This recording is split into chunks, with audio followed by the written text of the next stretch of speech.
thanks first off for this fantastic conversation. It's been a brilliantly framed topic that, to be honest, I didn't know an awful lot about before coming in here, beyond local media. One of the things that I found really interesting was the framing of left and right, the kind of the us and the elites, and the us and the other, and then the populists almost universally putting themselves in the good and pure camp.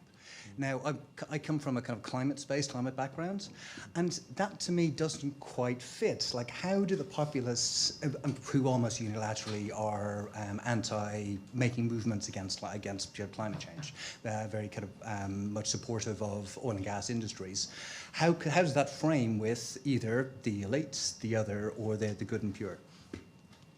See, you're starting from an assumption which may not be entirely correct.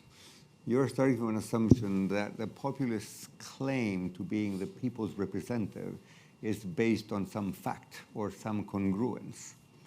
Look, Donald Trump sells himself as a man of the people, and he does come from Queens, which is. But other than that, he inherited a fortune, right? And he's a rich guy. How much? What's the net worth? I don't know, because there are lots of assets and lots of liabilities, so it's anybody's guess, right? And assets are not properly valued. As we learned this morning, yes. But the point I'm trying to make is that, a short-fingered vulgarian, as the New Yorker once called him, who is a property tycoon, is not the most natural candidate for a spokesman of the people, right? And there he is, right?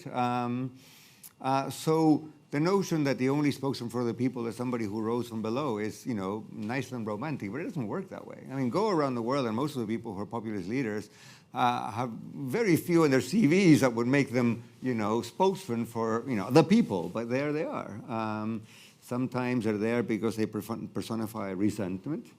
In other cases, the fact that they're corrupt is good. I mean, I've heard people say, oh, he's stolen enough in a previous life, now that he doesn't have to steal anymore. And there may be some truth for that.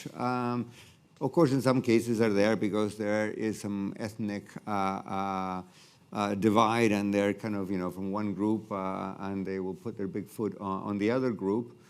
But there's very little basis on fact, so don't look for it because you won't find it.